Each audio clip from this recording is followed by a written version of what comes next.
اعوذ باللہ من الشیطان الرجیم بسم اللہ الرحمن الرحیم۔ السلام علیکم ویورز۔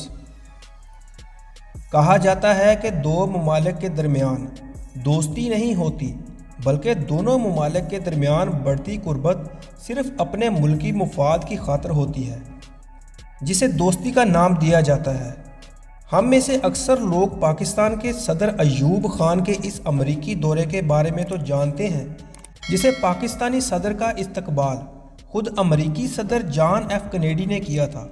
صدر ایوب خان نے یہ امریکی دورہ 1961 میں کیا تھا اور اس دورے کے دوران امریکی صدر نے اپنی گاڑی میں نیو یارک شہر کی شاہراہوں کی سیر کروائی، جہاں ہزاروں امریکی پاکستانی صدر کے استقبال کے لیے موجود تھے۔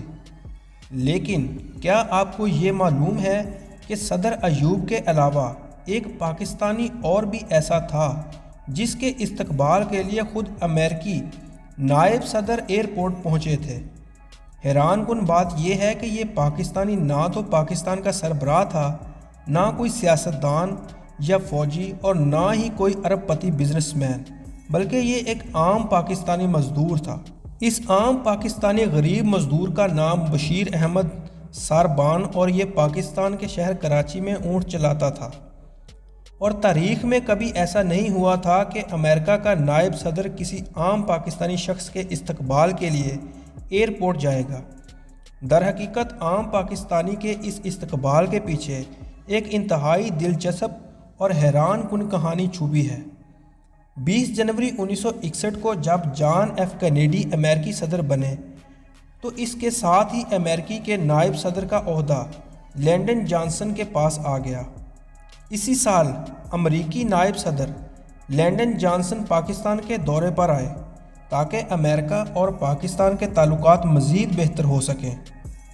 اس دورے کے دوران امریکی نائب صدر نے اس وقت کے پاکستانی صدر ایوب خان سے ملاقات کی، لیکن امریکی نائب صدر کا یہ دورہ کسی اور وجہ سے ہی یادگار اور تاریخی بن گیا۔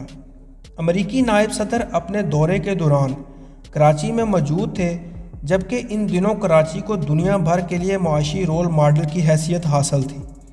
ایک روز جب امریکی نائب صدر لینڈن جانسن کا قافلہ جب کراچی کی کارساز روڈ سے گزر رہا تھا تو اس وقت سڑک پر ایک مزدور بشیر احمد ساربان بھی اپنے اونٹ کے ساتھ موجود تھا۔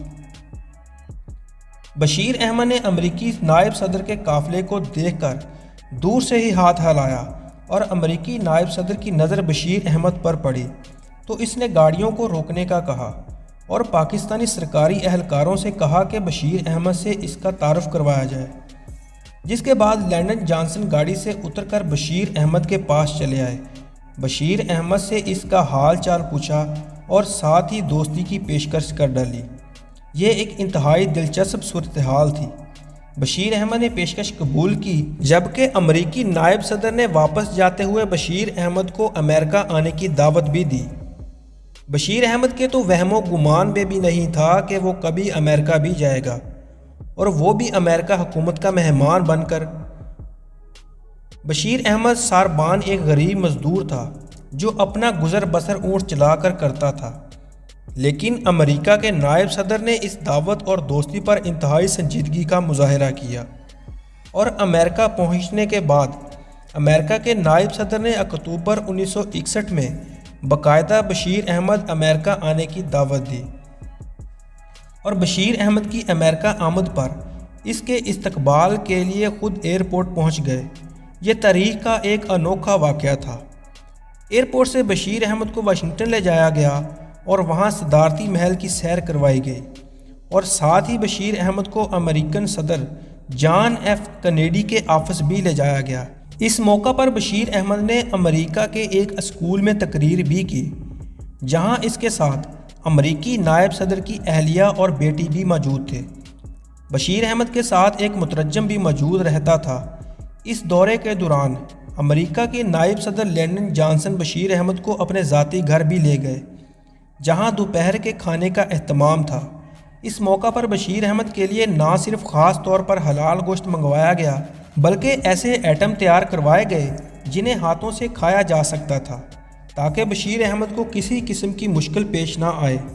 اس کے علاوہ ایک اور موقع پر کھانے کے دوران امریکہ کے 4 بڑے بینکوں کے سربراہان بھی موجود تھے اور ان سب نے بھی کانٹے اور چمچ کی بجائے ہاتھوں سے ہی کھانا کھایا۔ بشیر احمد کو فورڈ موٹر کمپنی کی جانب سے ایک گاڑی کا تحفہ بھی پیش کیا گیا اور امریکہ میں بشیر احمد کی مہمان نوازی کسی ملک کے سربراہ کی مانند کی گئی۔ اس دور میں ایک پاکستانی مزدور کی امریکی دورے کو بھرپور میڈیا کوریج بھی دی گئی تھی۔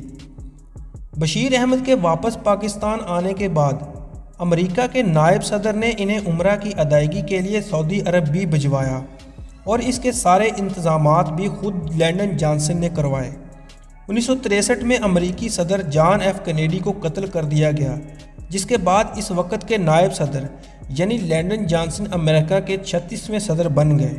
بشیر احمد اور لینڈن جانسن کی اس بے مثال دوستی کے بارے میں زیادہ معلومات تو حاصل نہیں، لیکن بشیر احمد 15 اگست 1992 میں اپنے انتقال کے بعد اپنی دوستی کی ایک انوکھی کہانی چھوڑ گئے۔